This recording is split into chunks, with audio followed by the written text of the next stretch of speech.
ข้าวนั้นจ้างหมดเดี๋ยว200เป็นหนึ่งอะไรนั้นจอกไปแล้วมันจะที่มันเนี่ยมันเด็กพิษเขาได้ย้อนใครในอินเขาได้ย้อนรัดในอินอันที่เราอยากจะปืนวันนั้นหน่อยอันที่อันนี้ทำมาสร้างร่างนี้ก็นะครับจะว่ามาเก่าหาผ่านได้ผ่านนึงนะตั้ง2 ก็ในอันที่เราอยากจะปืนเอามาลุงวันนั้นน่ะมันจะชื่อหลักปลายก้นนั้นจะชื่อหลักปลายอันที่เอามาโชว์อยู่หน้าตั้งดังTikTok มันนะมันจะเอาซื้อหลักไปมันอาสาซึกมันมัวเดียวเนาะอาสาซึกมันมัวเลยมันลงมาเด็กเข้าเมืองไทยมันเป็นจังได๋อันที่เลือดเต็มปืนมาลงมันนั่นมันว่ากุนใจก่อนได้เนาะอาสาซึกมันมัวเดียว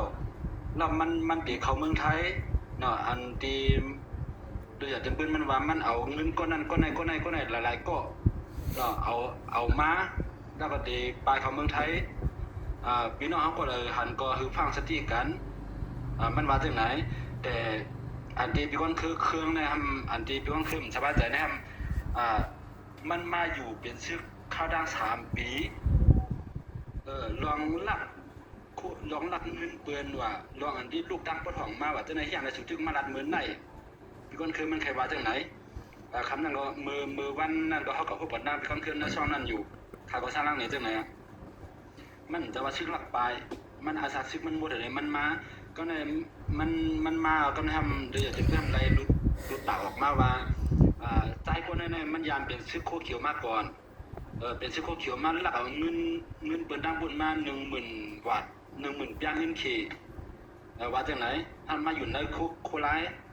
ก็ในก็มาอยู่ในโคราชก็ในทำมันแล้วเอาเงินแต่ก็ได้เสียมันหมายถึงจากนั้นห้องได้เป็นห้องรวมเงินแต่ก็ได้เสียก็200ก็500ก็1,000หัวนักละลายก็ให้ก็อาสาซึกมันหมดเลยก็มันก็ทำเข้ามาเมืองไทยไหนวะมันเป็นจากไหนอันที่พี่ก้อนคือเครื่องในก่อนที่มันถึงว่ามันอยู่ทางปนห้องก็มันยามเฮ็ดจังไหนนะครับแล้วกำในข่าวก็เตือนอยู่เตือนปีเราอยากเป็นข่าวว่าอันนี้มันต้องเป็นล็อกนั่นเนาะครับว่ามันถูกดียุ่งกว่าที่นาจีในที่มันหลักมาทางห้องก็คือมันจบอยู่ที่ทางห้องนั่นที่มันมาเกิดในโคราชก็คือเอาจากที่โคราชในกุ้ยเนาะคาว่าจังไหนก็ไม่ทำคำว่ามันเป็นไงมันหลักเงินในมันแต่ว่าหลักวันเดียวเนาะหลัก1ปอกอีปอกออดทำหูว่ามันหลักแห่งเลยทำปล่อยข้าวดังมาจบมันพอจบอาสาซึกอันนั้นคาก็ว่ากว่าที่เรือเป็นอยู่วันนั้นนะเป็นคาว่ามันถูกดีเป็นจังไหนเฮาดูว่าอาสาซึกเป็นหมดเลยเฮากล่าวหาเปิ้น5ในก็เปิ้นว่าอะไรคาว่าไหนเพราะอันนั้นเมืองไทยในระบบกล่าวหาเนาะว่าเฮากล่าวหาเปิ้นบ่ทำมีหลักฐานนั้นมันเป็นทางผิดเนาะเฮากำลังมีคนทางกลุ่มนึงหันถึงว่ากวนใจกวนในมันมีวัดแล้วก็ใครที่ก็ใครต่างให้ใครรัฐที่ก็เฮ็ดลาเนี่ยห้ามส่งเสริมหรือจะเป็นทางคาว่าถ้ากูมันผิดเนาะเพราะก็ยากวนเรียดในเปิ้นหรือจะเป็นมันได้ช่วยเพราะมันช่วยมาแต่กวนอันที่ปัญหามันติมาตัวมันไหลการที่เฮากับรัฐกับว่าห้างเปิ้นแล้วก็ห้ามมีหลักฐานเนาะหรือว่ามันมีวัดในกฎหมายในเมืองไทยเนี่ยมันคุ้มครองหมดเพราะเป็นกวนอยู่นะขนาดสัตว์มันยังคุ้มครองเฮามีวัดก็ย่อมันคุ้มครองอยู่ศูนย์นั่นเฮาต้องแยกคือเป็นแต่อันนั้นอันคุณปัญญามันก็ปัญญาของที่อันที่ว่าเบียอันที่เรียกไม่เฮ็ดให้มันผิดเฮ็ดกว่าละประจานกว่าละอันว่าจังไหนน่ะครับว่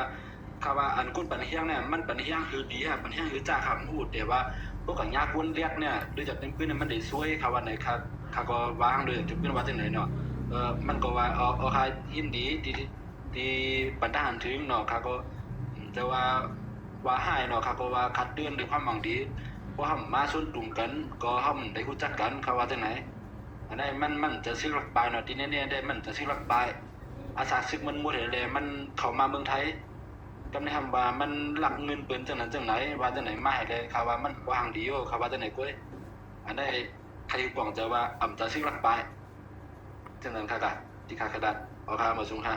เอาค่ะติดต่อปันใจอะไรกันนะ